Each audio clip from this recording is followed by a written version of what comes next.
Damn, put that game track on. Play me your favorite song. Welcome back to the show.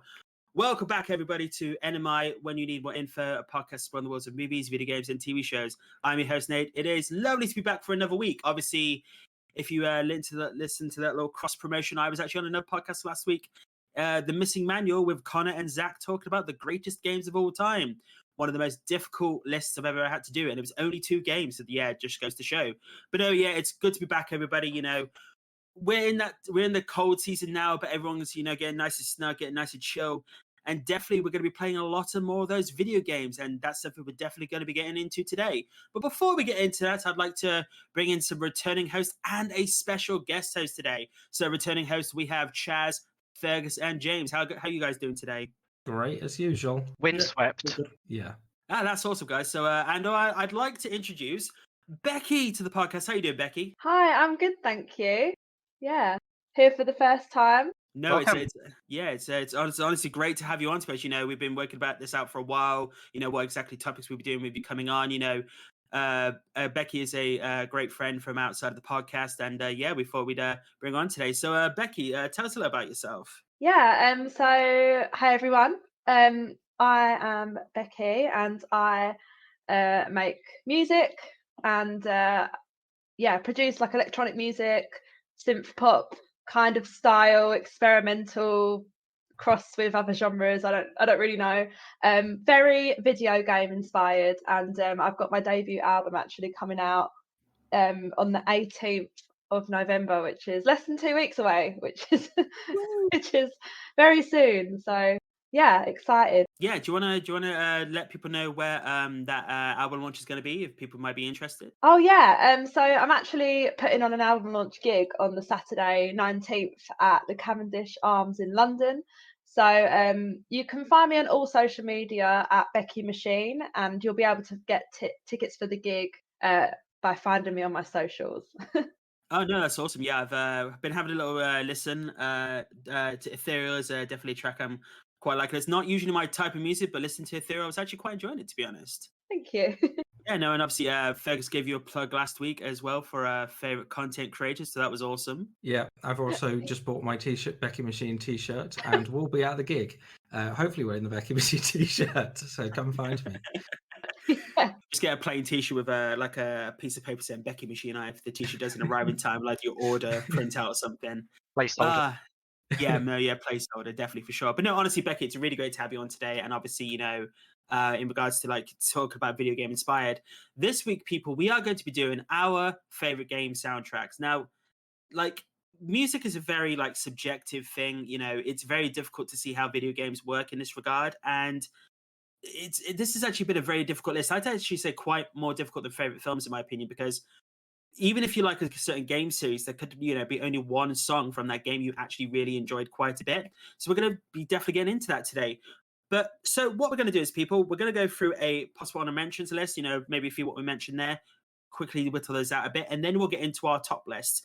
Some of us have 5, some of us less than that, but we'll just keep rolling around. We're not going to put them in ranking order because I think, you know, it's probably not the best way to do it, in my opinion, because again, means subjective. It's the best way to enjoy it, right? But I think it's time that we get into our top list. What do you people think? Should we get into it? Let's talk about game music.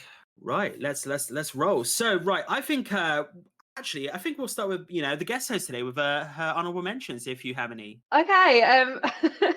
Yes. So honorable mentions from me. I don't know what anyone else has chosen, so I'm just going to throw them in.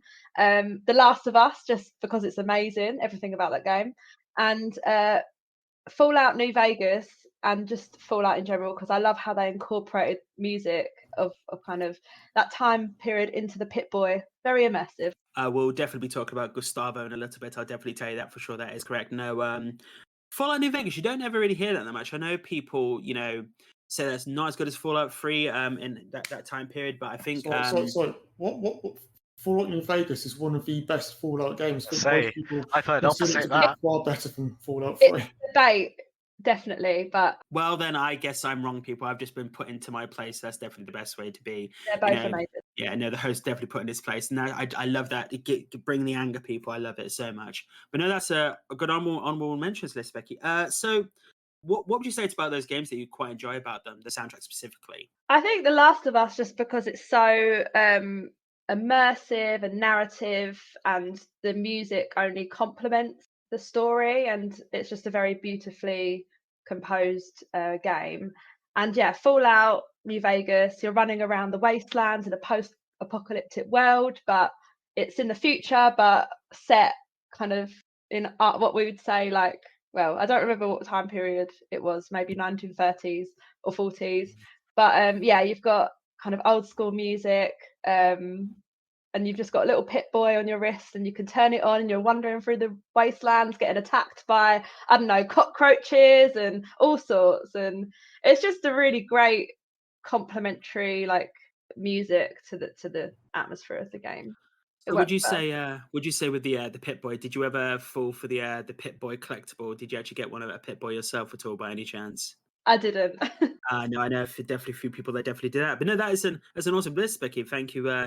Some excellent game selections for the beginning. I think we're gonna roll over to Chaz now. Sure thing. I've only got one thing to mention for honourable, because actually I agree with the point you made earlier, where there's a lot of tracks that stand out to me in a lot of games that I know, but not necessarily the entire album. That being said, one of the franchises that stuck out to me music-wise for a long time is the Sonic franchise, specifically the Mega Drive games, and some of the stuff on Dreamcast, Sonic Adventure, especially Sonic 3 and Knuckles. That just has so many really memorable tracks. Though there's a bunch from Sonic 2 and Sonic 1 I like as well. Chemical Plant Zone is a particular favorite. But yeah, Sonic is obviously really well known for its awesome music. So much so that Sonic 3 and Knuckles has a whole album, which is a remix album done by OC Remix. I believe it's 35 tracks it's a collaboration album. It was done a while ago now, but it's awesome. And it just goes to show, how many fans that the original Sonic games has in terms of their music content.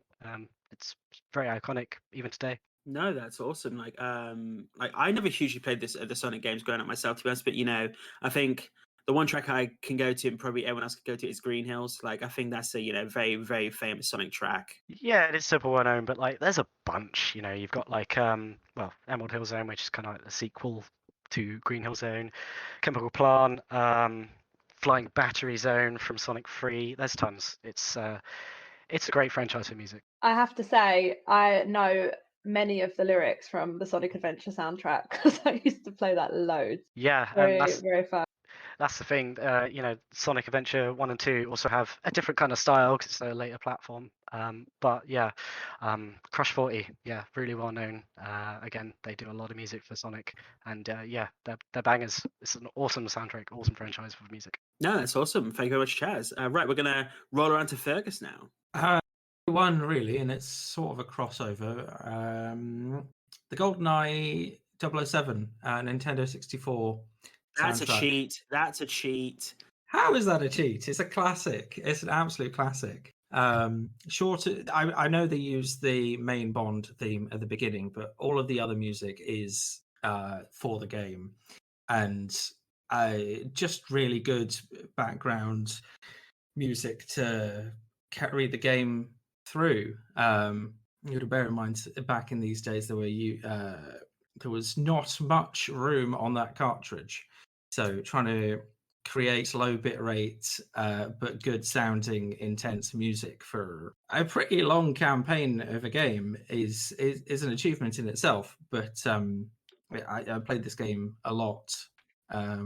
First got me into first person shooter, round robin multiplayer sort of stuff. So I think big head mode. Big head mode, all the cheats. Yes, I think I've only recently completed 007 GoldenEye. Also, the film is absolutely cracking. But classic soundtrack. Everyone will know at least one song from it if they hear it, if they've grown up with the Nintendo. Truly brilliant. No, that's awesome, man. Like, yeah, I think all of us probably here have all played GoldenEye to some extent. I just look back on the days of trying to control that game, like while shooting with the controller it had. It was looking back on it now, how the hell they did that, I don't know. But again, it's such a legendary game, and I'm wondering if that remake is coming out. Like, there's been rumor. Is it rumored or is it confirmed? I think it is a legit trailer. I think a lot of people have tried to remake it in their own time. So I've seen an awful lot of fan remakes on YouTube that have never actually made it to air because of various legal issues. But I think it is officially coming out. Yeah. Also, you can stream Nintendo 64 games on the Switch now, which I believe GoldenEye is one of. So you can play the original on Switch. Yes, I believe that's on the Nintendo Online subscription service, if I'm correct. Yep. Yeah, Yes, that's it is. awesome. Excellent. Thank you very much. Right, we're going to roll around to James now. Yeah, are we, to clarify, are we doing top 3 or top 5 video games? So we're doing top 5, but do you have any honourable mentions yourselves personally? Is it top 3 or top 5? We're doing top 5, but do you have any honourable mentions? No, but it was top Okay. 3, and I'm going to put my 4 and 5. Okay. All right, then. Well, we'll round out my honourable mentions. So I've got 3 myself, and I'm actually going to mention specific tracks here. So I'm talking about Red Dead Redemption 2, God of War, and Spider-Man. Ironically, every game that came out in 2018. So like I'm talking about specifically from Red Dead Redemption 2. If you played the game, it's the track called That's the Way It Is by Daniel Lanisto. It's basically this sort of like the final journey track for Arthur Morgan. I think it's an amazing track before his final showdown with characters within the game. Don't want to spoil it for people because the game is still young enough to actually go play it. If you never played Red Dead Redemption 2, it's such a vivid story. And I think that track you're on such a long journey in that game that it allows you to have such an emotional connection to the character. I'd say there's a track at the end of the game I won't specifically mention because it does tie to the end of the game. But yeah, that's it plays like a sort of montage sequence near the end of the game of how the events leading up to that point, and it's just an amazing 3 to 4 minute score. Now, ironically, the next 2 games, God of War and Spider-Man, that's literally the title of the tracks. But God of War from Bear McCreary and Spider-Man by John Pisano, I think these songs are just like amazing tracks to have going into these game series. God of War specifically for those, gotta love a Gregorian chant. That's what I'm saying. You know, like the power and the pure strength going into that soundtrack, and obviously coming off of the previous games, which I wasn't actually a huge fan of, but going into God of War 2018, how massively amazing it was, and that soundtrack was just stunning. I've listened to the intro to God of War Ragnarok, can't wait, one day to go. And they've basically like redone it with an added layer to it, so I'm really looking forward to see how the soundtrack plays out there. Spider-Man, Marvel Spider-Man on PlayStation was such an amazing accomplishment what they did there, and specifically to actually introduce a new Spider-Man theme song with such power it has. I thought it was an amazing thing, and it really ties that character's narrative off really well. So yeah, those are my honorable mentions. Right, so we're now going to get into our top 5 list now. So yeah, not top 3, James, but top 5. And right, so we're going to throw back to Beckie now for her first choice. Okay, yeah, in no particular order. So I'd say Ghost Runner has an amazing soundtrack composed by Daniel Deluxe. It is a kind of cyberpunky, fast-paced action slash, not really a puzzle game, but you have to figure out the best way to kill all the enemies on the map, and if you get hit once, you have to restart the level. So, but the soundtrack's really like upbeat synthwave and Outrun, and highlight songs for me would be Infiltrator and Let Them Know, and it's definitely worth a listen. Awesome. No, yeah, it's awesome. I've tried to play Ghost Runner quite a bit, like the extreme fast pacedness of that game. Like I see it as the free running Doom in a way. Like the way it plays out, like it feels like Mirror's Edge and Doom had a baby, and that's Ghost Runner. I never completed it myself, but the soundtrack was actually really stunning. You are definitely correct there. Yeah. Yeah, that's awesome. Right, we're gonna roll around to Chaz now for his first choice. Oh, well, I don't know how many of you heard of this one, but I played this a lot growing up. It is Total Annihilation. It's a old RTS game, came out in 1997. It was pretty groundbreaking at the time. It's, to give a very basic summary about humans piloting mechs, it's like a futuristic game versus like sentient robots with kind of like a sentient AI that's rebelled against them. It's a war that spans across a bunch of planets and could consume the whole galaxy. The reason I like this particular soundtrack is that it's basically full of epic orchestral battle music. Some amazing stuff there. It also has some more kind of calm, morbid pieces that kind of reflect the kind of background tragedy of the setting. it's also noteworthy for being the first of many award-winning scores by Jeremy Saul, who I think will probably come up more often, if not from just me. But yeah, no particular standout tracks. I think that it has two flavors. It's like epic battle music or the kind of more chill morbid ones. But the whole thing is very very atmospheric, very awesome. It's a great soundtrack. It's burned into my brain. I played it years ago, but I can still load it up on YouTube and just be like, oh, this is such a good track. So yeah, that's my first one. Total Annihilation. No, it's awesome, man. You're definitely just to let you know, people. We will actually, I don't know if we plugged this in the beginning, but with Chaz impressing that track, we will actually be creating Spotify, YouTube, and Amazon playlists of this. So when you listen to the episode, we'll have an entire list of soundtracks going through, so you can actually listen to these songs as it plays out. Because obviously, copyright could be an issue, so you don't really want to play it over this list. So we'll have that accompanying for you to actually listen to during the podcast or afterwards. You can play it, listen along. Right, but we're going to send it across to Fergus now for his first choice. So I feel we should get this one out of the way quickly. Skyrim, the entire Skyrim soundtrack. I ended up re-downloading Skyrim to continue my campaign that I haven't played for nearly a year whilst researching this, because the music has got me in the mood to continue playing Skyrim. Skyrim first came out in 2011. And has been pretty much at the front and center of people playing games ever since. The music, I think, is a very big part of that. Like, it hasn't Absolutely. got old. And when I'm not playing Skyrim, I'm using most of the tracks as ambience for D&D campaigns. So it's been pretty much constantly on for nearly 11 years now. Jeremy Saul has composed the soundtrack for this game, but he also did Oblivion and a lot of stuff for the Elder Scrolls Online game. Yeah, I think he really is the sound of Elder Scrolls. He's got the mood for the fact that the fantasy world there just right. The game's theme song, Dragonborn, features lyrics from the fictional dragon language. So the entire album is in Dovazol, the fictional dragon language, which, you know, coming up with your own language is no mean feat. Again, like, you will have to be living under a rock to have not heard one of these songs. I was going to say, I was tempted to pick Skyrim as well. I'm kind of glad that I didn't, because you went with it. But yeah, it's obviously it's pretty iconic, especially like you said, the main theme is so well known. I think part of the reason that Skyrim has had the longevity it has is because of the music. You know, there's a lot of reasons, but I think that's a contributing factor.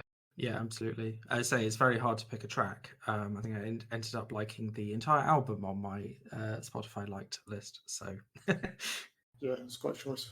Yeah, no, that's awesome. Thank you very much, Fergus. We're going to first through Dara over to James now for his first selection. Cool. Yeah. My first selection is a game that I have never played, but it's a game that I was listening to. It's a game whose soundtrack I was listening to when I do my writing, and it's because I've been trying to write quite a lot of comedic kind of material in recent years, and this soundtrack is from a comedy game. It's a very whimsical soundtrack. It's a very silly soundtrack, and that game is Psychonauts. And it just perfectly kind of like perfectly emulates everything that I'm trying to do with my writing. Just completely silly, crazy kind of madcap music. No, that's awesome. I never played Psychonauts myself, but I know they just released Psychonauts 2 recently, and I know it was really well received by the community, I believe. And yeah, it's definitely a game I'd like to visit. I don't know if I could handle the wackiness to that degree. I know it's a taste for some people, but I don't know what the game's like itself. I just know the music's quite wacky, so that's perfect for me. You know, there is a soundtrack that I've listened to a bunch, which I've never really played the game of, just to like slightly piggyback off that, and that's Jet Set Radio. That again, that's just like such like live upbeat music, but I didn't want to pick it because I'd never played it, but just wanted to throw that in there since you were in a similar situation. No, that's awesome. That's awesome. Yeah, it's interesting. We may have to do an episode on people in regards to, like, you know, games we've never played, but, you know, soundtracks we enjoy, or, you know, films included. Maybe do a specific episode on that. Right, rolling on to me. So I think we'll just get this one out of the way because Becky mentioned it in her honorable mentions at the beginning. It is The Last of Us, part 1 and 2 specifically. 2 tracks. So obviously, The Last of Us main theme by Gustavo Santaolalla. It's such an amazing score. Like, it has such a passion to it, and again, as Becky mentioned, it definitely drives the narrative in that game so well. And I know they haven't played it in the TV show adaptation yet for the previews, and I'm guaranteeing they're probably saving that for when the actual show comes out, because I don't think you want to play that song. And if they don't have it, that is extremely bad in my opinion for a video game adaptation. I just think it's an amazing score, and it's really interesting. You could get literally just a guitar playing for mainly a song, and it just gives such a powerful piece for people. The second one is actually it's actually played in The Last of Us Part 2, but it's actually a cover of a Pearl Jam song, and that's Future Days, which Joel plays and at the beginning of the game. And it's such an emotional piece for the game, and actually the song actually plays out throughout the entirety of the game. It's played in 3 points in the game, and it's about the really close relationship between Joel and Ellie, and how that plays out as time goes by, and how life can pass by, and how you just want to remember the days that you had together. And I just think it's like a really emotional piece. And listening to that track while Joel was playing it to Ellie in the game was such an amazing thing. Also, watching on YouTube today, Neil Druckmann did used to play that song to his daughter.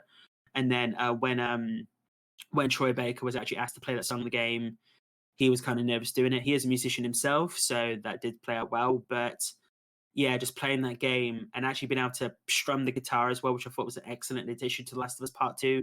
Even playing Take On Me and loads of other songs was a great addition, specifically for music in that game.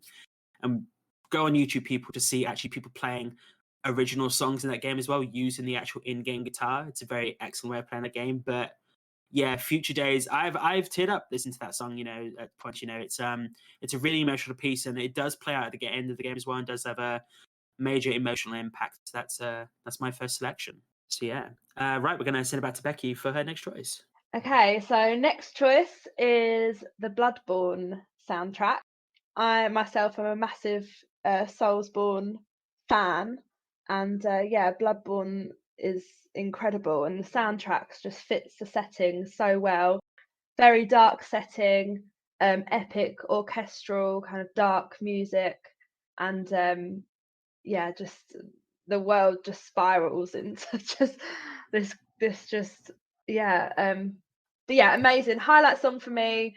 Is called Cleric Beast, which is the first boss you encounter in the game, and I will never forget that moment when it just appeared out of nowhere, and this massive orchestral, like horrific music just came in, and I knew I was about to get my butt kicked. Like, so yeah, it was very epic soundtrack. No, that I played Bloodborne for 30 minutes before. It was on stream, and my friend kept telling me the wrong button to use the health, and I eventually just gave up. I couldn't be bothered anymore. As myself and James have talked in the past, we were never good at those types of games until Elden Ring. So that's and I've heard the Elden Ring soundtrack such an amazing thing as well. I'm probably going to go listen to the Bloodborne soundtracks. For like the Elden Ring soundtrack, it could be the same approach as Psychonaut to Jet Set Radio, just enjoying can I play the soundtrack without dying? Basically, that's how easy it would be for me to actually do. But no, that's awesome, Becky. Thank you for that. Right, we're gonna send on to Chaz now for his next selection. It's another Mega Drive game. I don't know what it is. For some reason, like that, the sound chip in that system stuck with me. But it's Earthworm Jim 1. I really like this game, and it's a great example of a classic video game soundtrack. It's iconic to the Mega Drive. It takes advantage of that kind of like clinky heavy metal kind of take that the Mega Drive can do really well. So much so that I think people remember the Mega Drive version over the SNES version, which technically has better sound capacity. So it's a soundtrack by Tommy Tallarico, who is the founder of Video Games Live, which some of you guys might be aware of. It sounds great on the Mega Drive originally, but it was also released as an enhanced edition on PC and Mega CD. So it has a full composed soundtrack rather than just through the soundtrack on the Mega Drive. As I said, it's just a great example of a classic video game tracks from that era, but it also has some really kind of funny, unique stuff in there. What the Heck is a level set in hell. It's half classical music, half elevator music. And Andy Asteroids is a banjo piece with some sheep sounds in there. Some of my favorites are Buttville the Descent. Go ahead. Sorry, you've just unlocked like childhood memories, because I used to love this game and I've just had to, search it, and it is the same game, Earthworm Jim game I used to play. And yeah, that's the soundtrack with the elevator. It's all coming back. Amazing. I love it. But I love when that happens. It's like something clicks in your brain. You're like, oh my god, I remember this years ago. I feel like music and sounds and stuff actually do kind of embed themselves into your brain quite a lot. I found that a lot of these soundtrack I'm going to talk about, they are kind of old, but that's because they've embedded themselves for so long in my consciousness. But yeah, that's my pick for from Jim 1. It's an awesome soundtrack.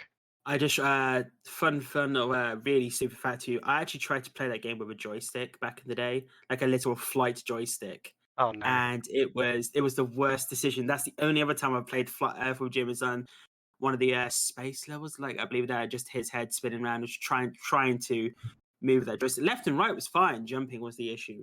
That was the only other time I ever played Earthworm Jim. To be honest. I remember it being really difficult. It is pretty difficult. I mean, a lot of games in that era were. I think it's like one of the harder games. I finished it once on Mega CD, and my friend said that didn't count because there's a particular difficult bit that they took out for that version. I'm like, it counts. I did it. It definitely counts.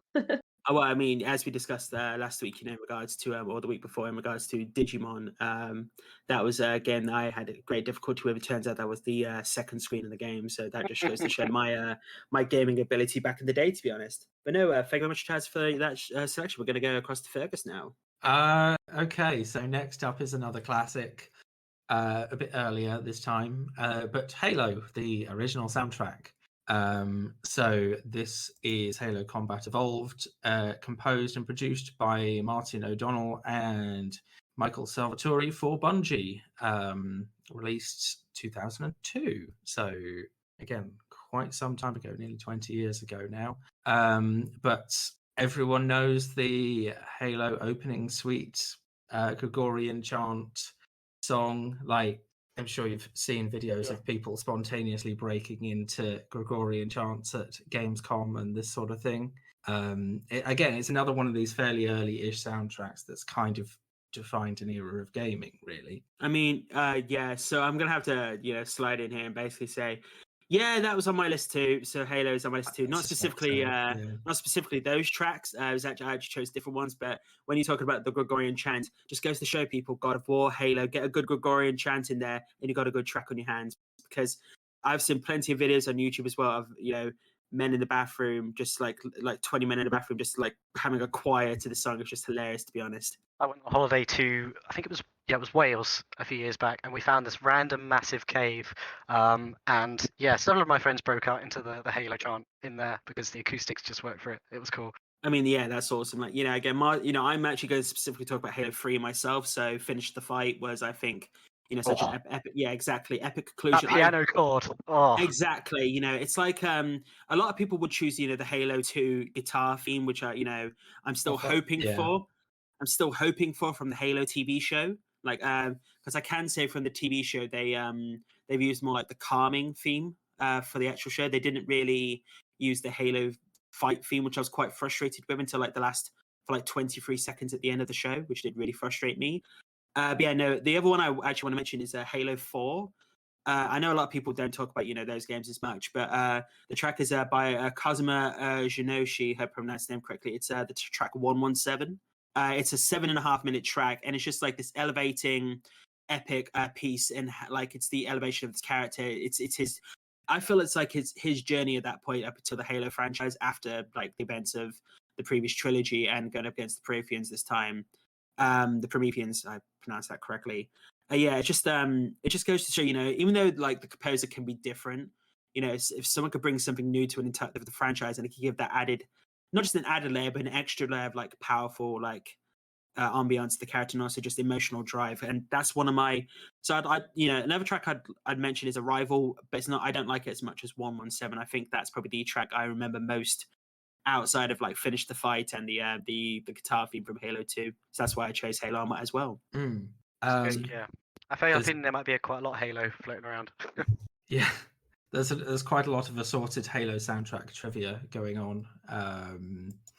It fell to Nile Rodgers to tell Microsoft to release the soundtrack originally, because back in the day, people didn't release game soundtracks. So no, Microsoft is on board with releasing game soundtracks. Also, it is my understanding that the Gregorian chart was kind of an accident after a rogue encounter with a rogue Gregorian chart CD by the composer. So you gotta love that, like that rogue chance kind of Gregorian chance CD actually be mixed into a game soundtrack. I mean, obviously, go onto YouTube. People should actually check out like when they included Steve Vai for the actual like electric guitar version for Halo 2. There's a lovely behind the scenes documentary and like or a video at least showing the composition of that track.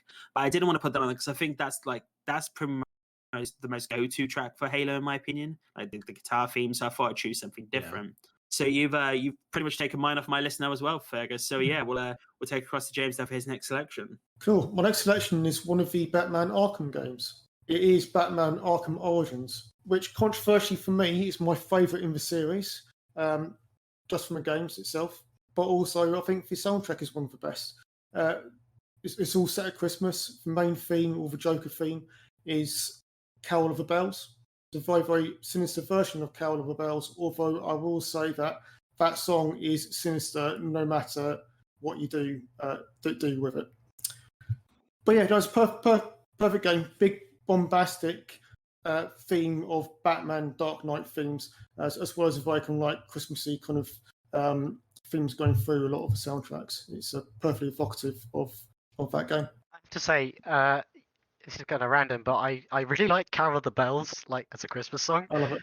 So you'll have to. I'm really curious to see how they've made it creepy. You'll definitely have to put that in your. To be fair, I just think that song is creepy as fuck, anyways. Oh, yeah, interesting. I want to see how they make it more creepy. So you'll have to include that in your list that will come along with this episode. No, it's awesome. Arkham Origins is definitely up there. I know a lot of people do downplay the game quite a bit. I actually did quite enjoy it myself. It was nice to see Batman in the earlier days of his adventures before the Arkham games took off.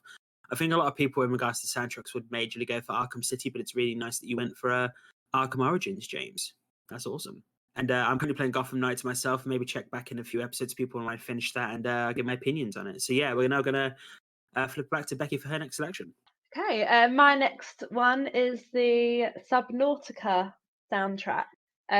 Really epic game. You crash land on an alien ocean, and you have to survive and explore the deep, dark depths of this massive ocean. And the soundtrack's very chilled, very futuristic for the most part, and it's just awesome. It's composed by Simon Chilinsky, and my highlight track would probably be Into the Unknown. But yes, like deep sea exploration survival game, and yeah, I have very fond memories playing that game. Yeah, absolutely fantastic game. Played it loads, but I got nowhere near completing it. But yeah, high recommended game, high recommended soundtrack as well. Not my list, but good choice. It's interesting because obviously I've got a lot of friends who have played Subnautica and really love the game series. And I'd have to say that game studio, I've got to give them credit for taking a literal right turn for their next, the latest game, Moonbreaker, which I've heard is quite good, to be honest, with the statue game. I haven't heard of it. So it's sort of like Warhammer figurine style games. It's it's written by Brandon Sanderson. It's an original universe. You can actually paint the models in it. It's turn-based. The animations are in there. There's VFX. It's all voice acted as well, I believe. And it's out in early access now on Steam, actually. So I definitely recommend checking it out. It's called Moonbreaker. It's one of my. I've played a bit of it, and they do when it comes to the painting, there are 4 layers to the paint brushes. You could go in. It's all customizable, and I believe you can save your paints that you trade to different people. There's multiplayer. And I know if you enjoy your Warhammer painting, there's a good dry brush setting. I've heard it's very good for the for the game. So yeah, no, that's Moonbreaker. Yeah, so it was really interested to see them go from Subnautica to that. Yeah, I have to check it out. Oh I yeah, still need no, to play the second one. I haven't played Below Zero yet. yes, I've heard that's I heard that as good as well. I've got a friend who plays Ark and Subnautica. Those were his two flip-flop games he went through quite a bit, to be honest. But no, that's awesome. Right, we're gonna send it back to Chaz now.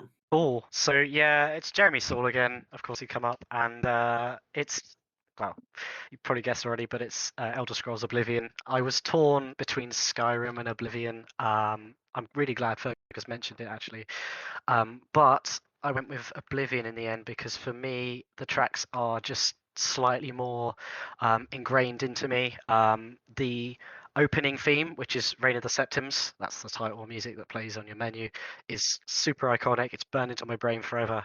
The thing I really like about it is the music tracks, the action tracks that play during combat and during like big sequences is really good. But for me, the things that stand out the most are actually the really peaceful, calm, and like quite beautiful pieces of orchestral music that play while you're exploring the wilderness and the towns. I think it's kind of similar to what Beckie mentioned about the stuff that plays while you're just kind of going through the wilderness and Fallout.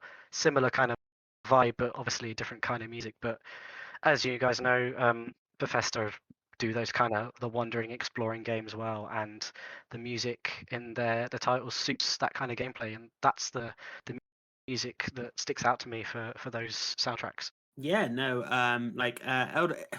I'm wondering how it's going to be elevated for 6. You know, when it eventually comes out in probably 8 years' time, when they've released Skyrim 3 more times than the next platforms. Yeah, it's very interesting to see how that will play out. To be honest, I don't know if he's coming back for the next one. I'm presuming they will bring him back for as the composer for the next one. If he's smashed it out of the park for the previous games he's done. He's still there for the MMORPG, so I don't think he's going anywhere. I feel like, I mean, they could do it, but Jeremy Saul is pretty iconic for Elder Scrolls, so hopefully he would be back.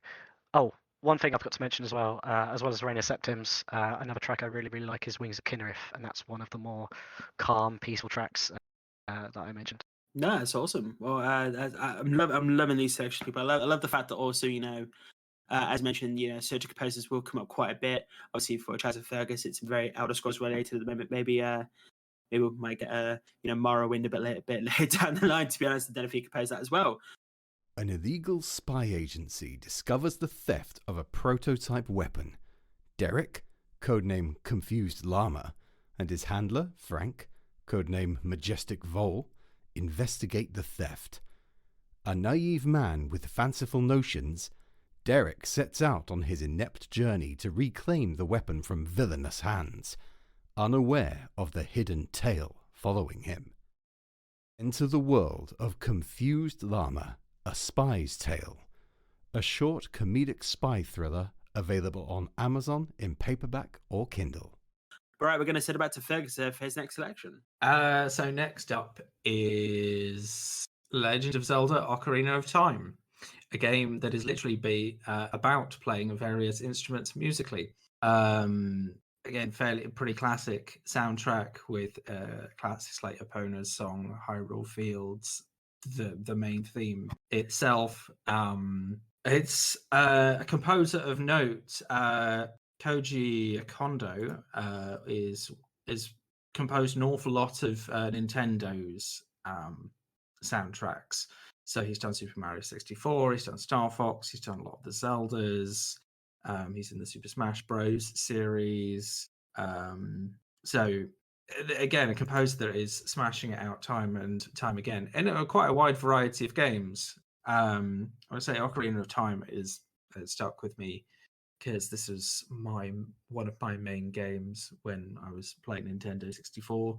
And sort of introduction to playing a virtual ocarina because oh, and if you move the joystick, you could pitch bend your ocarina. So I think this kind of introduced me to like electronic music in a sort of weird way. The game itself, again, the soundtrack, classic. Still listen to it to this day. But a great musical game overall. that feels it should be mentioned. No, it's awesome. Like, in regards to like Ocarina of Time, I've never actually completed it myself. Breath of the Wild is No, the not only if I. it's Yeah, the only Zelda game I've ever completed. I'm not gonna lie. I got stuck in the Shadow Temple. It was too scary. I was like maybe maximum 10 at the time. It was a terrifying game if you're young. I've actually never played a Zelda game. I mean, well, I'm not gonna lie. You know, Breath of the Wild for me, Breath of the Wild was my introduction mainly to actually completing the game, and I do highly recommend playing it. Like when I played it, I played it entirely in handheld mode. It's a running joke in this podcast in general. People I know, like, there's a horse you could get at the beginning of that game. I played the game for 140 hours. I only found you could get a horse halfway through. So I was kind of annoyed at myself for that. Yeah, so I went hardcore mode, travel mode. But I think it also allowed me to appreciate the environments more and actually the music going into it. I think Breath of the Wild definitely had a great accompanying soundtrack. Becky, don't feel bad. I've barely played Zelda games as it is. I just kind of skipped like Nintendo consoles growing up, apart from Game Boy. So I played a load of Pokemon, ton of Pokemon. Yeah, Yeah, same. but I was a PS1 kid, and then I had an Xbox. So yeah, just kind of skated by though. Yeah, just want to echo that. You're not alone. I've only ever played one Zelda game, and that was on the original Game Boy. Showing my age now, it's probably about 30 years ago.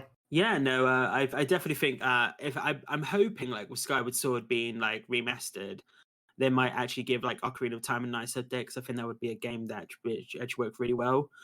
Because I know, it'd just be really good to have, to be honest. So yeah, thank you very much for that, Fergus. We're going to send across to James now for his next selection, and that selection is going to be. It's going to be, once I unmute myself, it's going to be Prey, the Arcane's Prey to be precise. So one released in 2017. Very underappreciated game. One of the best games, in my personal opinion, that's been released in recent years. It's an immersive sim set in a space station.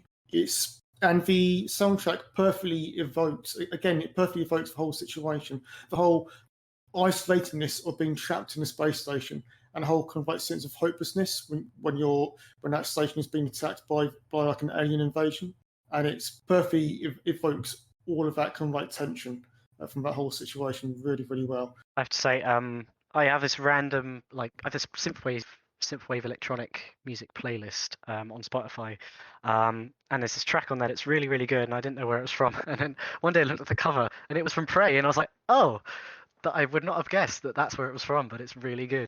Yeah, just following on from that, Prey is such an underrated game. Like it just kind of, I remember it released and I played it and it was amazing, but no one else had really heard about it. And I was like, how have you not heard about this amazing game? Like, it was great. Yeah, it's about 5 years old now. I think it still holds up. So if anybody out there has not checked it out, thoroughly recommend it. I know, because I got my Steam Deck recently. I think that's one of the games I'm finally actually going to try and complete on my Steam Deck. I think that'd be a good game to just try and go for on that, see how I could actually play for on that. And stunning, visually stunning game. The soundtrack, from what I can remember, was a great accompaniment to that game. So yeah, we're going to flip across to me now. So I'm going to bring in the old MGS, the old Metal Gear Solid franchise, because I think, I'm a very big orchestral fan. So I'm going to talk about two tracks specifically here from two of the different games. So obviously, first we're going to talk about Sons of Liberty theme with Harry Gregson Williams, Andrew Skeet, and the London Philharmonic. This takes the evolution of the first Metal Gear Solid theme and just amps it up even more in Sons of Liberty. This is from 2001. I just think it's such a powerful song. Like, if you are a gamer in general and this theme starts to play, you pretty much automatically know what this game is. It's such a staple in the video game culture now. Like, you have your Mario themes, you have your Zelda themes, and Metal Gear Solid is definitely up on that list, to be honest. Like, and I think going into this film franchise, ironically, there's a major inspiration for him. But going into this game franchise, Hideo really was inspired by the old action movies of the back of the day, and I think the soundtrack really accompanies the 80s period in regards to action films, like the high octane speed of them. And I think Sons of Liberty really elevated that theme even more. The second one, which I think a lot of people love, the fact it's pretty much a James Bond theme. I'm talking about Snake Eater by Cynthia Harrell, ironically from Metal Gear Solid 3 Snake Eater in 2004. No one expected the fact that we went from, such a theme from Sons of Liberty to an amazing, essentially James Bond theme for a 60s video game with a big boss back in the day. I love listening to this song every now and then. Sometimes I'll have a playlist on and I'll just sneak this into my favorite female singers, like, and she is definitely up there in regards to that track she does. It's such a powerful piece. And if you listen to the intro, if you look at the intro video to the game as well, it does literally look like a film, and how Hideo selected that track is such an amazing accomplishment. And it's just a powerful piece to include in that game franchise. I do want to, briefly mention MGS4. I don't know a specific track entirely, but there's an end sequence with a final fight, and it sort of like goes through the journey of Metal Gear Solid, and actually the soundtrack that plays out is sort of like a musical journey throughout the entire franchise. It's like a 10-minute sequence, but definitely YouTube it, people. Just say Final Fight MGS4 and you'll see what I mean. But yeah, that's my next section for Metal Gear Solid. Right, we're going to flip it back to Beckie now. Yeah, so the next one for me is a game called Fury. I feel like I've got a bit of a running theme here with games and soundtracks, but Fury is really cool game. The protagonist you play, you start off the game in a jail cell, and you basically have to fight your way out, boss after boss. And it's very vibrant and fast paced, and each boss is quite hard. You have to figure out how to defeat it. And the soundtrack's put together by a bunch of different synthwave artists, so Wave Shaper, Carpenter Brute, Lorne, Danger, Knight, and the Toxic Avenger. And it's just incredible. And I've got 2 songs that everyone has to listen to. My Only Chance by the Toxic Avenger and 6.24 by Danger. And it's just awesome. I've never played that game, but those are some amazing names you dropped, like Carpenter Brute and Lorne. And what was the one you said? Wave Shaper. Yeah. Oh, yeah. Just, I said about my synthwave playlist, like that's a bunch of stuff that I have on there. So that sounds like a great soundtrack. I'm gonna definitely check that out after this. Yeah, and the actual game itself isn't that long. I think it was 4 to 5 hours. Just depends on the boss fights, really. But yeah, very fast paced and quite a short game to get stuck into. So might check that one out then, because I'm rubbish at sticking with games. So if it's short and it's got an epic soundtrack, sounds like definitely a good afternoon. Right, well, that's cool. Well, speaking of that, we're going to actually go send it back to Chaz now. Cool. So you guys probably saw this one coming, but it's it's Halo, and this one is Halo 2, the original soundtrack Volume 1, because I believe there was 2 volumes released. I can literally listen to this front to back, all the way through. It's got some really, really well-known stuff. Obviously, it's got the Halo theme, the Mjolnir mix, which has got that epic guitar and it's like a metal-y version. It's such a cool take on the theme, as well as Blow Me Away by Breaking Benjamin. A lot of people know that one. But it's also actually really varied as a soundtrack if you listen to all of it. It's got some epic orchestral pieces like Earth City and Follow, First Movement of the Odyssey, to some kind of like creepy ambient ones, and then some very random stuff. There's a dance track on there called Never Surrender, and the last track on that soundtrack is by Hoobastank.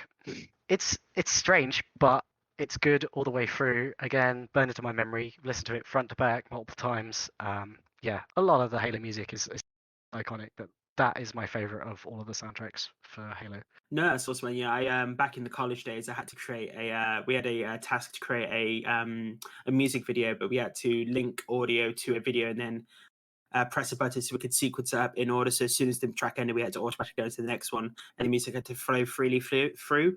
And Breaking Benjamin, that specific track was actually in the video I specifically remember playing, and it's such a great track, and I never expected actually going into that, because I believe didn't Breaking Benjamin do a track for the Matrix films as well, if I'm correct, back in the day? I believe they did figures around the same time. So, as well.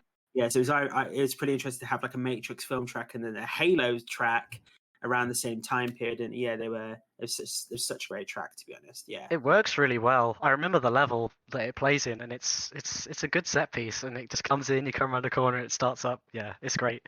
One of the things I want to say as well is the remaster or the remake of the track they did for the Halo 2 anniversary. They kind of took out some of those sillier tracks, and I get why they were a bit out of place, but I don't know, I've got like a fondness for them. You got a bit of silliness in there, people. Come on, if you can have Hoobastank on your track, you can definitely have some silly soundtracks in there as well. That's definitely for sure. Uberstank was the silliness, some of it at least. Oh yes, it's definitely true. But no, if I go with Chaz, we're gonna send it back to Fergus now. Okay, next up is an interesting one. Banjo-Kazooie. Keeping with Nintendo, but this time via Rare. So this is I think it quite leans quite heavily into its soundtrack. I mean, you instead of collecting coins, you collect musical notes. So it has thought about its sound quite a lot, I feel.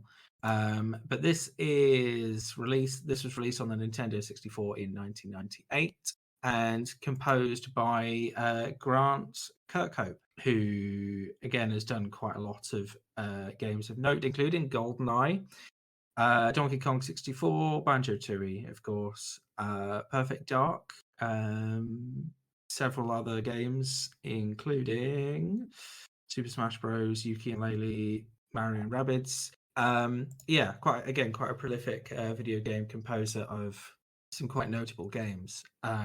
There are some quite notable tracks from this game. It was initially designed that the soundtrack would always be present and reflecting the environment you were in, which I think was pretty new for the era. So instead of doing tracks of here our hero has entered, let's make the song about this guy who's just entered the room. The songs were about the world you were in, because it was again quite a new version of game, similar to Super Mario 64, where you would go through paintings into from a hub world into smaller worlds that had their own themes. So like there's Clanker's Cavern, which is a dock level, Frosty Peaks, which is a Snowy Mountain level, but the songs adapt perfectly to reflect the environment you're in, and plays off the main theme, plays off the Grunty's theme, who is the main villain of the game.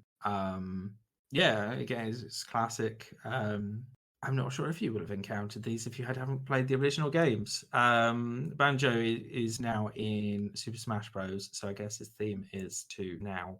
But it's got a very particular vibe of, late 90s Nintendo, kind of bopping along, same sort of beats per minute thing going on. But it's all fairly upbeat and makes you happy and want to continue playing, no matter how many times you fall off the top of that big tower or whatever you happen to be trying to do or collect in this game. No, awesome. I'm not gonna lie, I've never really played Banjo-Kazooie myself, to be honest, but you do have 2 Rare games on your list tonight, so that's pretty awesome to say the least. Yeah. No, Rare's great. I do like Rare a lot. Yeah, no, that's awesome, man. Right, we're gonna send it over to James now for his next selection. Yeah, so my next selection is going to be more for a series of games as opposed to one particular game, and it is one of my favourite series of all time, which is Deus Ex, The Witcher. Serious Sam. Oh, So it's Serious Sam games, and very silly action shooters. They chuck loads of enemies at you. You're just gunning everything and backtracking through the levels frantically. And the soundtrack is mostly big bombastic metal, and it really gets you into the adrenaline rush of the game. But also the game can be quite silly. Turns out Serious Sam is not a serious game, and it is. And sometimes the soundtrack also kind of mimics that kind of lack of seriousness at times. So, for instance, in Serious Sam's Second Encounter, I remember there being a Christmassy kind of snow theme where you are going down a snowy track with snowman with rocket launchers shooting at you. You've got a very Christmassy kind of metal kind of jazzed up kind of metal kind of silly kind of Christmassy kind of theme going alongside all of that. Sounds hilarious. Makes it so much. It adds to the adrenaline rush of the game, but it's also just adds to it just being fun and gloriously stupid. I played a Serious Sam game very briefly when I was younger, and even just playing at that time frame, I was like, "What the hell am I playing right now?" It's just how fast paced and stupid it was, but it's so funny to play. I love it so much. Yeah, no, that's awesome, man. Well, excellent. Thank you for your next selection. Right. So I think I'm going to save my bias game till last, though. So we'll throw that little bias Joker game at the end. But So I'm going to talk about our next game now. Obviously, this is a very, very popular game trilogy, but I'm only going to talk about one of them in particular, and that is Mass Effect 3, released in 2012. 2 tracks in particular, I'm Proud of You by Sam Hulick and An End Once and For All by Clint Mansell and Sam Hulick. These 2 songs pretty much encompass the entire trilogy in its how it plays out. So I'm Proud of You is essentially a game as a track that plays out during the final, like, goodbye sequence of the game. So basically, like, saying goodbye to all your companions during the final, before the final fight, deciding who's going to go in. Like, you've been on this like almost 100-hour, 120-hour journey with these characters throughout an entire trilogy. Some may have died before the game even, got to the 3rd game, but if they were there, you've got these huge relationships with these characters, even through the massive DLCs that you played. I think it's definitely one of those game trilogies where it accomplishes something really great. Like, all the Garrus stands out there. That's definitely for sure. People gotta love their Garrus. That's for sure. But I do think the soundtrack definitely brought an elevation because a lot of people call it like the modern game video Star Wars to a degree. This entirely new universe that was created, but the emotional impact this game brought to a lot of people. I know a lot of people critique the end of the game. I still think Mass Effect 3 is one of my favorite games of all time. The last 15 minutes doesn't really come into that, but there's a sequence near the end of the game where you have to make a major decision, and then you see the consequences of that. And people don't really like that as much. In my opinion, I was actually not against it, but I think the musical accompaniment to it was brilliant, in my opinion, and it shows the final emotional breath that plays out. I'm not going to specifically say why I said that in particular, but I think it definitely links to the game. That's for sure. And I think, obviously, it is when we are recording this today, people, it is actually N7 day today. So, it is good that I'm putting this on my list today. I'm really looking forward to see where Mass Effect 4 goes in this regard, or would it be 5? It would be 4. I still think, Shepard's going to be involved somehow in that game. But I'm hoping the soundtrack is definitely a great accompaniment to that, because I don't know, I can't remember the track in particular, but there's a character who does pass away in the 3rd game in an explosion. I played the game last year again on the Legendary Edition, did bring a tear to my eye again because I thought it was some amazing acting, even after 10 years of playing it. And I think this game just is so powerful. Yeah, that very nearly made my list. Mass Effect, incredible soundtrack to all three games. Yeah, I'm sure you actually like the specifically the dance sequences, Becky, by any chance, we go to the dance rooms. Yeah.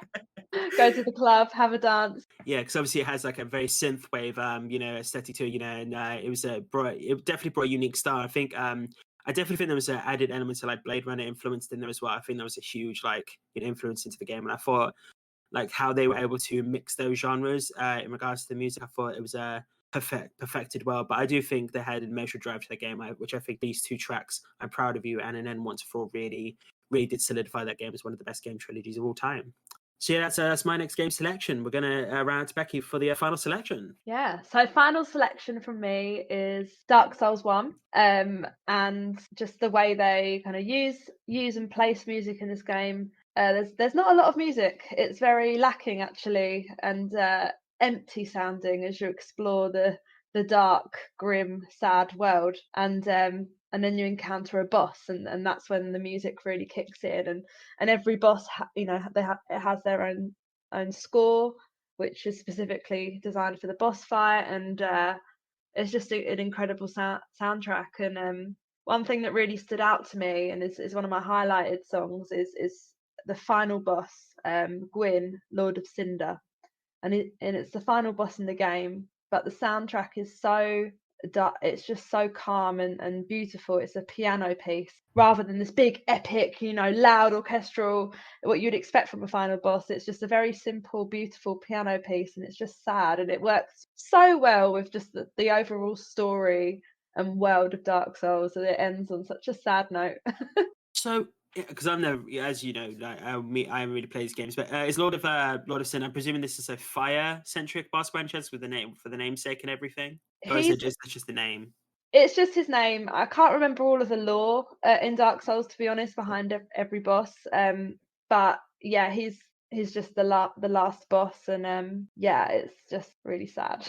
I love the idea of, rather than having a really dramatic, epic piece of final game music, just a quiet, as you said, a calm piece to round out the game. I assume that there's a reason for that in the lore, but it sounds unique. Yeah, like you get to the final boss, you know it's the final place. The game kind of gives you, you know, you're ready. You've got your fog gate, and you stand there, and you're like, right, it's the final boss. Gonna do it. And you go through, enter the fog, and then just a piano piece, and then the boss just comes running towards you, and it's very quiet and just in a cave. And yeah. I was just going to say, the final fight in Hellblade, Senua's Sacrifice, is the same. It's kind of like a emotional, not very hype song. You sort of like get into this epic battle, and it's a similar sort of vibe. It kind of really emotionally hits differently, I guess. Hellblade's a really good soundtrack too. Yeah. I was tempted, but I don't know enough of the tracks to say, but there's a few definitely standout ones for Hellblade as well. I say no, look, so when I mentioned like the whole Lord of Cinder thing, and you talk about like, very calm music piece, so it's like it sort of feels like a smoldering ash sort of thing, like the fire's been put out, essentially it's just the smoking flames, and it's been out, and it's just very calming and the music kind of thing. I couldn't really run with that joke in the end, but we'll keep going with that. So yeah, no, that's awesome, Becky. Thank you very much. Again, like because I got the PlayStation Plus collection now, I'm gonna eventually tackle Demon Souls. Just to try and give that a go. I'm hoping Dark Souls 1 eventually gets a remake down the line, so I might actually give that a go, because going into Elden Ring, I could definitely give it appreciation for it now, and hopefully I might be able to tackle those games one day. So I'm definitely looking forward to hearing that track when I eventually play Dark Souls 1. So yeah, now we're going to send along to Chaz for his final selection. All right. It's time for me to rave about Warcraft again. I'm sorry, it has to happen every few episodes I'm on. The World of Warcraft soundtrack, just like a whole bunch of, basically every expansion has amazing soundtracks. The older ones are much more well known to me, but there is some amazing epic orchestral pieces. They use Latin choirs a lot to make them really, really epic pieces. But they also have a ton of atmospheric tracks used for zones, which I feel, they really help build the world and the atmosphere of these zones that you're exploring. Again, they're burned into my brain to this day. Some really iconic pieces. The one thing as well I want to mention is Video Games Live does an amazing medley of Warcraft. I'll definitely include that in the list. It's a good showcase of overall what makes the Warcraft soundtrack just incredible. And then some standout tracks for me: Invincible. That's the theme of the Lich King. Legends of Azeroth. That's like the well-known front end screen. They kind of remix it every expansion, but it's always the same kind of general notes. Call to Arms, and Calling of Straffleholm, which is a dungeon. I have to say, Becky went a bit crazy when I mentioned it, so clearly I've got one fan for me at least. Usually when I talk about WoW in this, I just get like a blank stare. I grew up playing World of Warcraft, so a lot of the Burning Crusade and Wrath of the Lich King soundtrack is embedded into my brain. Exactly. Yeah, Burning Crusade not so much. There are definitely some iconic pieces as well, but the Wrath of the Lich King soundtrack is incredible. I'd like to think that's not just because I played it to death. It's iconic, and it's very atmospheric, and it's just awesome. I could rant all day about WoW, but I will not. No, I wrote most of my dissertation listening to the World of Warcraft theme, like soundtracks, just because it helped me focus. It was they're great. Yeah, it's awesome. There's like compilations on YouTube that are like 4 hours long, which are just Warcraft music from all over the expansions. So yeah, there's some amazing stuff there. No, it's awesome. Like and obviously put a bit of a down on that. Now that Henry Cavill is no longer Geralt of Rivia, maybe he'll finally play the Lich King. When I know a lot of people want a bit of fan casting there. So I know he is definitely main choice for that character, to be honest. I would love for them to make a Lich King movie or a TV show. I think Warcraft could work really well as a TV show now that we have big epic TV fantasy series, but we'll see. Probably not, but I would love that. No, another series that would work really well, another fantasy series, would be The Witcher, if they actually adapted freaking books. Yeah, a bit of saltiness from James there. Not bitter at all. Well, I'll probably get into that later. People. I don't mind. I still enjoy. I still kind of. I'm one of those who actually do enjoy the shows, but I do understand a lot of the frustrations that some people have with the shows, and it does perplex me how they are Yeah, we can get into another topic, but definitely perplexed me how they've handled some of the material, how they've changed certain characters, and how the second season was like 10% of the first book and 90% made up. Definitely a Pandora's box there. People should have been careful with James Rand in regards to that. I To be smell a honest. future topic. Oh yeah, no.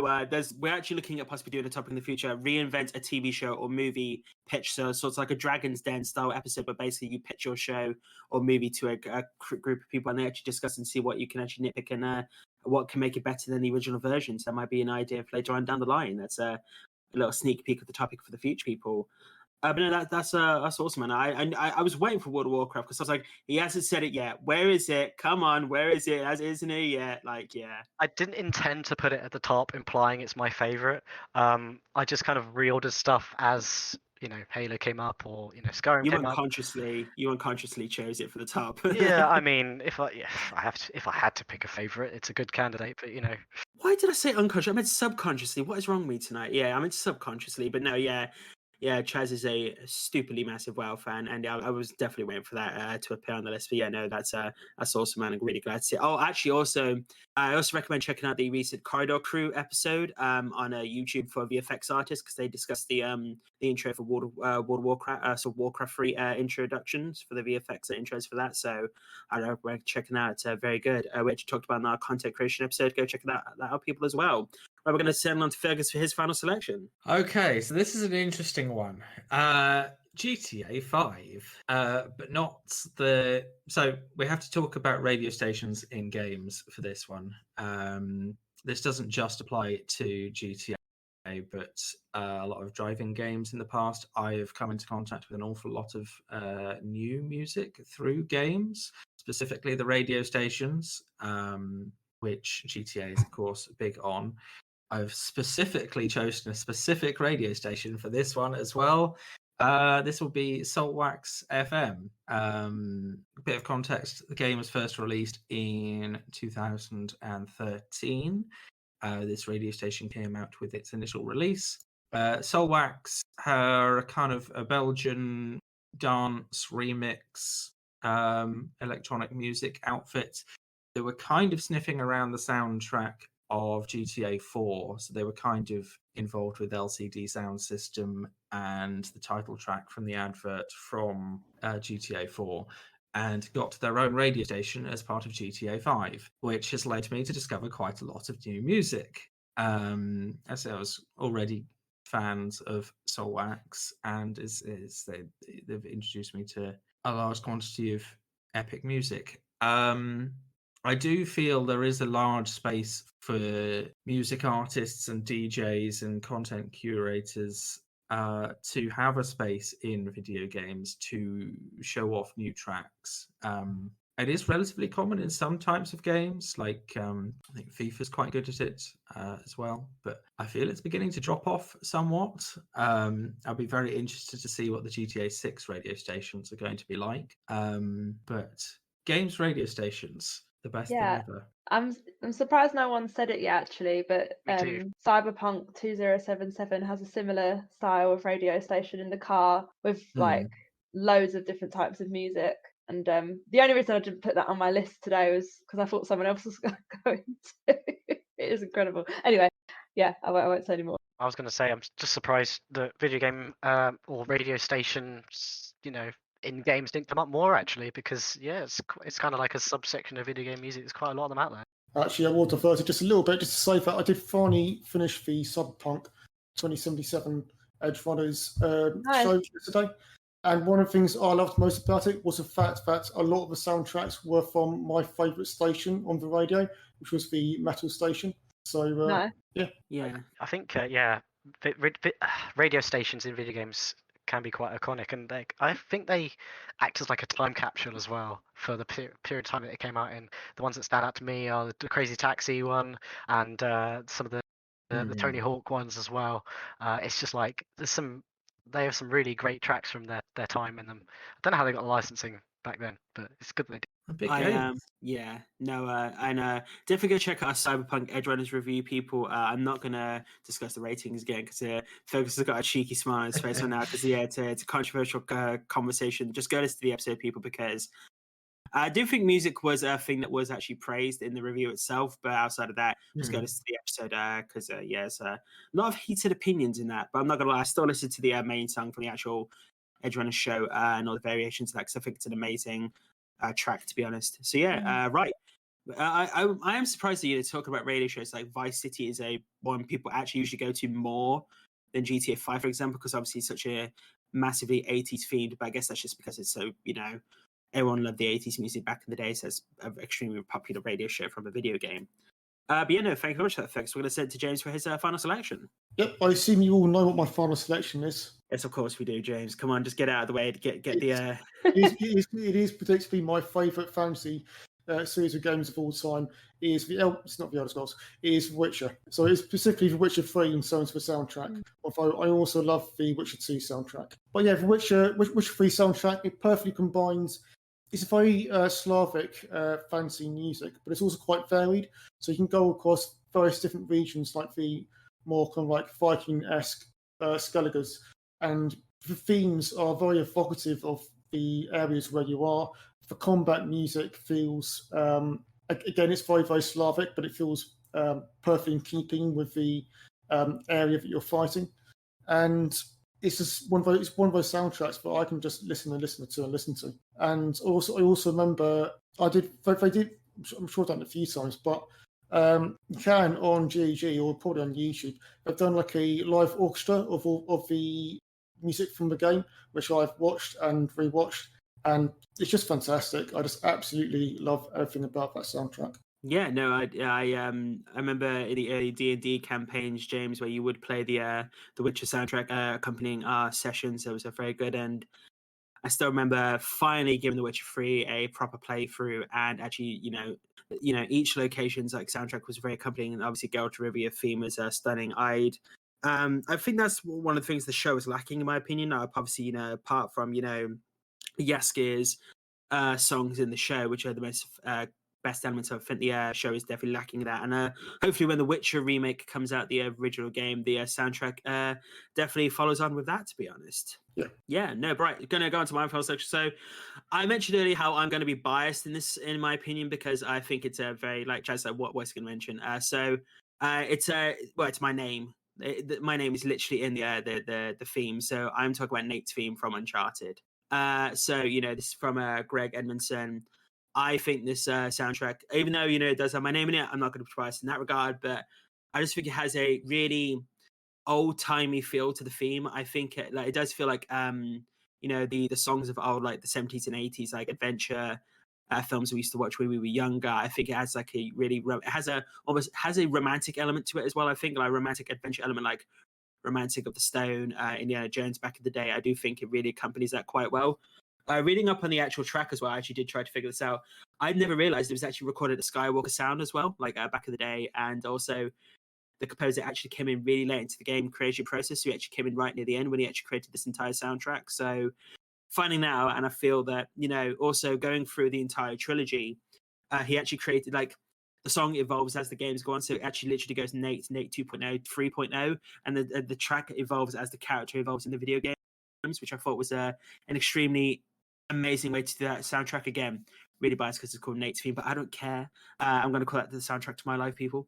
And really, they didn't use it as much in the final game, which I thought was interesting. So I like the fact that it became a different adventure in the final game, so they didn't use that track as much. But in regards to the first three, that was the reason why I love it so much. And being a huge fan of like the Indiana Jones movies back in the day, and obviously Nate Drake is essentially the modern day video game equivalent of that. And I know like people say he is the next evolution, or not evolution, he's the next person on from Tomb Raider, like Lara Croft, in regards to the adventure field.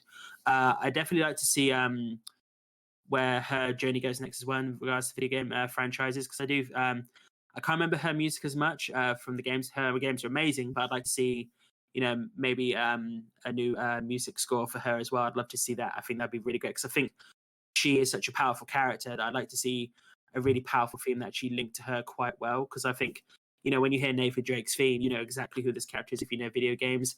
I think, unless you're massively into Tomb Raider, I think Lara Croft, she did. I don't know specifically, but I think I'd love for her to have exactly the same thing, because she's such an amazing video game character. But yeah, no, yeah, so that's my final selection, Nate's theme from Uncharted, or the Uncharted series. So yeah, that's my final selection, people. Again, had to be biased for the end. I had to do a little time this round. We're only 40 episodes in, so I thought I'd do that. But that is it, people. We have finally done our honorable mentions and our top list. Oh my god, we actually sped through them quite quickly. It wasn't a 2-hour episode. I was actually quite shocked by it, to be honest. No, yeah, no, thank you everyone for joining today. It's been lovely to have all returning co-hosts, and lovely guest host Becky. Thank you much for joining us today, Becky. Yeah, thank you so much for having me. It's been really fun. Yeah, hopefully we can get you back in the future for whatever topics we might actually do in the future. Yes, definitely. Would you actually like to plug your your album and what you're recording one more time, just before we end the show? Yeah, so I'm Bekimachine. You can find me on all social media platforms, just Bekimachine, Beki Machine.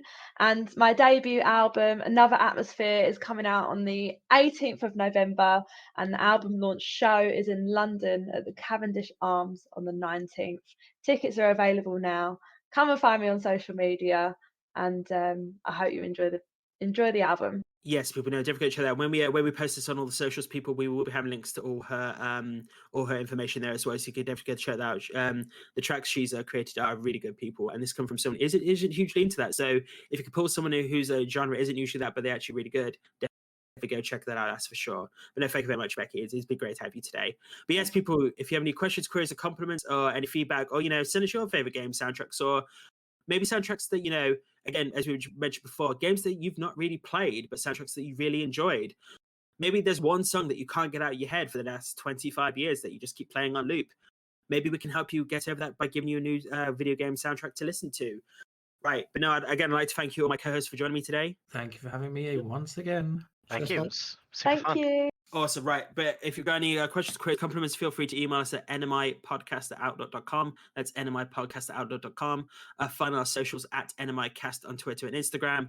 Also, check out new pixel character edition to the images as we go forward. People, again, every co-host that comes onto the show gets a lovely pixel addition to the show, and we'll continue that going forward. Right, that's it, people. We will see you next week. Stay safe, everyone.